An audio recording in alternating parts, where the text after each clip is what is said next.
25वें कारगिल विजय दिवस 2024 पर उत्तर प्रदेश के मुख्यमंत्री योगी आदित्यनाथ ने लखनऊ में स्मृतिका युद्ध स्मारक पर कारगिल युद्ध के वीरों को श्रद्धांजलि दी। इसके बाद उन्होंने स्मृतिका युद्ध स्मारक पर आगंतुक पुस्तिका में अपने विचार साझा किए।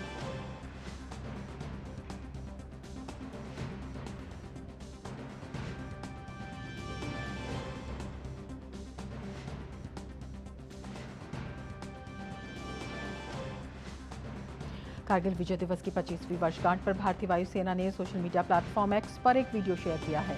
2 मिनट 9 सेकंड के इस वीडियो में कारगिल विजय की संपूर्ण शौर्य गाथा के मनोरम और भावुक कर देने वाले दृश्य हैं। भारतीय वायुसेना के इस पोस्ट को कुछ ही मिनटों में हजारों भारतीयों ने नमन किया।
कारगिल युद्ध की कवरेज के दौरान दूरदर्शन ने न सिर्फ लाइन ऑफ फायर पर खड़े होकर युद्ध की लाइव कवरेज की थी, बल्कि पाकिस्तान के प्रोपेगेंडा को ध्वस्त करते हुए दुनिया के सामने भारतीय पक्ष को सबूतों के साथ मजबूती से रखा। देखिए हमारी खास रिपोर्ट। दुनिया की सबसे ऊंची युद्ध भूमियों में से एक करगिल में आज से 25 वर्ष पहले जब भारतीय सेना के रणबांकुरे पाकिस्तान की हिमाकत का जवाब दे रहे थे, तब दूरदर्शन की निगाहों से ही देश ने पहली बार अपने सैनिकों के शौर्य और पराक्रम को सजीव ढंग से देखा था। करगिल का युद्ध पारंपरिक युद्धों से बिल्कुल जुदा था। इस युद्ध में दुश्मन पहाड़ की चोटियों पर बैठा था और भारतीय सैनिक पहाड़ की तलहटी से उन पर चढ़ाई कर रहे थे। कुछ हद तक मध्यकालीन युद्धों की तरह दुर्ग पर चढ़ाई करने की रणनीति की तरह भारतीय सैनिकों की टुकड़ियों ने एक एक कर सभी पहाड़ी चोटियों पर फतह हासिल करते हुए पाकिस्तान को पराजय का स्वाद चखाया। दूरदर्शन संवाददाता रुद्रनाथ सान्याल उन चुनिंदा पत्रकारों में शुमार हैं जो सबसे पहले करगिल पहुंचे थे।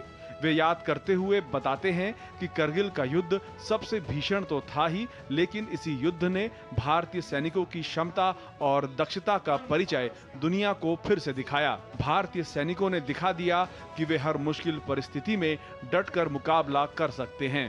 It was not a full-fledged war. It was not a maneuver war as wars are supposed to be.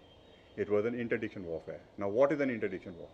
Interdiction war is like the kind of war that used to be fought in the 18th century or even in the medieval times, where you had to capture a fort. So when you have to capture a fort, then you have to lose lives. So we couldn't actually cross the international border. We could, but India chose not to. India was fighting this war or operation along the line of control.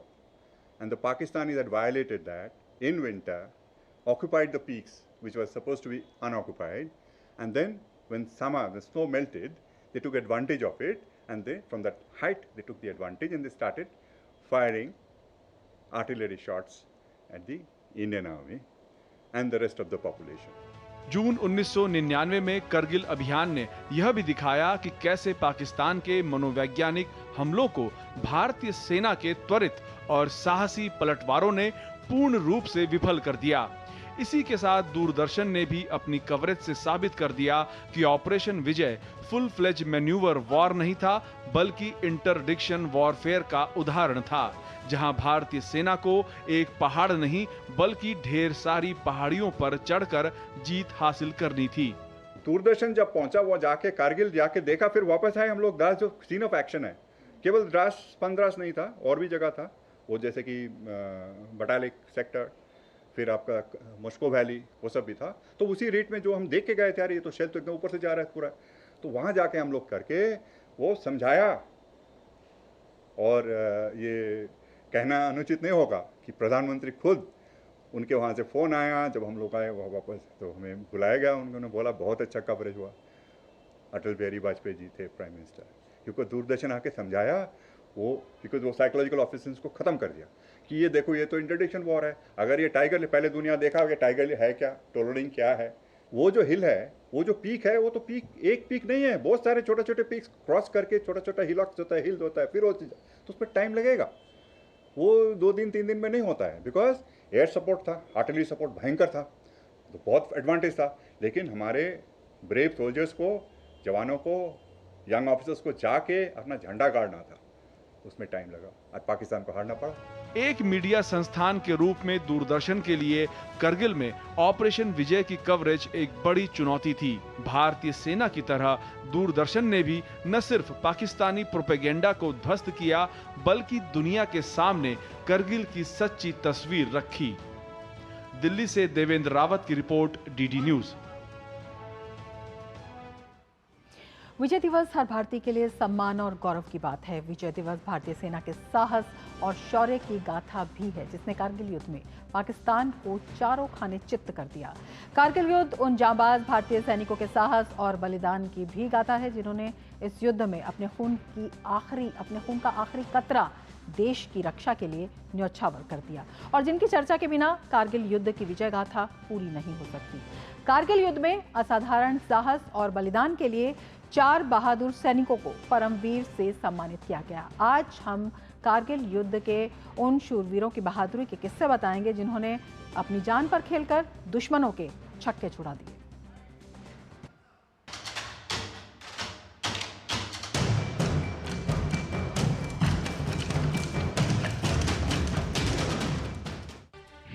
Captain Vikram Batra, ये दिल मांगे मोड़। After the another bunker was captured, my company's success की was ये दिल मांगे मोर। आज भी ये युद्ध नारा कारगिल की चोटियों से गूंजता है और कैप्टन विक्रम बत्रा की वीरता और बलिदान की याद दिलाता है। साथ ही देश के दुश्मनों को यह चेतावनी भी देता है कि अगर भारत की तरफ आंख उठाकर भी देखा तो तुम्हारा भी हश्र वैसा ही होगा जैसा कारगिल युद्ध में पाकिस्तानी फौज का हुआ था।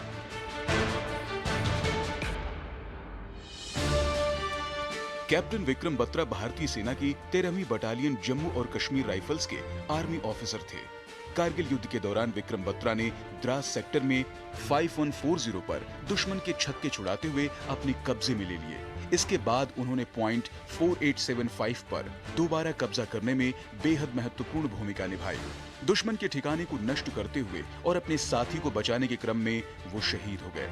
कैप्टन विक्रम बत्रा को उनकी बहादुरी के लिए मरणोपरांत भारत के सर्वोच्च सैन्य पुरस्कार परमवीर चक्र से सम्मानित किया गया। उनकी वीरता की वजह से उन्हें कारगिल युद्ध के नायक के रूप में जाना जाता है। ग्रेनेडियर योगेंद्र सिंह यादव 18वीं ग्रेनेडियर्स रेजिमेंट का हिस्सा रहे ग्रेनेडियर योगेंद्र सिंह यादव ने टाइगर हिल पर करीब 5500 मीटर की ऊंचाई पर पाकिस्तानी सेना द्वारा बनाए गए बंकरों को नष्ट करने में बेहद महत्वपूर्ण भूमिका निभाई। जितनी दुर्गम चढ़ाई थी उससे कई गुना ज्यादा उनका हौसला था। बंकरों पर कब्जा करने के दौरान वे गंभीर रूप से घायल हो गए थे। उन्हें 15 गोलियां लगी थी। इसके बावजूद असाधारण वीरता और नेतृत्व का प्रदर्शन करते हुए उन्होंने न केवल दुश्मन के बंकरों को नष्ट किया बल्कि अनेक दुश्मन सैनिकों को मार गिराया। उनकी असाधारण बहादुरी के लिए उन्हें परमवीर चक्र से सम्मानित किया गया। मात्र 19 साल की आयु में परमवीर चक्र से सम्मानित होने वाले वे सबसे कम उम्र के सैनिक बन गए। ये जो परमवीर चक्र मेडल है, ये इन्हीं वीरों के लहू का वो चिराग है। गौरव महसूस होता है कि उन्होंने प्राणों की आहुति देकर के एक चिराग मेरे सीने पर लगाया और इस देश को एक स्वर्णिम जीत का एहसास दिलाया, खुशी मनाने का मौका दिया और पूरा राष्ट्र आज इन वीरांगनाओं को, इन वीरों को, उन परिवारों को सत सत नमन भी करता है, श्रद्धांजलि भी अर्पित करता है और गौरवान्वित भी महसूस करता है। लेफ्टिनेंट मनोज कुमार पांडे 1/11 गोरखा राइफल्स के लेफ्टिनेंट मनोज कुमार पांडे ने कारगिल युद्ध में दुश्मनों को परास्त करने में अहम भूमिका निभाई थी। उन्हें पाकिस्तानियों द्वारा कब्जा किए गए खालू बार टॉप को खाली कराने की जिम्मेदारी मिली थी। युद्ध में घायल होने के बावजूद अदम्य साहस का परिचय देते हुए लेफ्टिनेंट मनोज पांडे ने पाक सेना द्वारा कब्जा की गई सीमा चौकियों को अपने कब्जे में ले लिया। लड़ाई में इस वीर योद्धा ने देश के लिए अपना सर्वोच्च बलिदान दे दिया। उनकी वीरता के लिए मरणोपरांत उन्हें परमवीर चक्र से सम्मानित किया गया। Rifleman Sanjay Kumar rifleman Sanjay Kumar Jammu Kashmir rifles की 13वीं बटालियन के सदस्य थे। उन्होंने मुश्को घाटी में 16,000 फीट की ऊंचाई पर स्थित पॉइंट 4875 पर एक टॉप क्षेत्र पर कब्जा करने में अदम्य साहस का परिचय दिया। यह मोर्चा घाटी में एक महत्वपूर्ण ठिकाने पर था और राष्ट्रीय राजमार्ग 1A के पास था। इस पॉइंट पर कब्जा करते समय संजय कुमार लहूलुहान हो गए थे, लेकिन अपनी जान की परवाह किए बिना वे दुश्मन पर टूट पड़े। वह तब तक दुश्मन से जूझते रहे थे जब तक पॉइंट 4875 फ्लैट टॉप दुश्मनों से पूरी तरह खाली नहीं हो गया। उनकी वीरता के लिए उन्हें परमवीर चक्र से सम्मानित किया गया।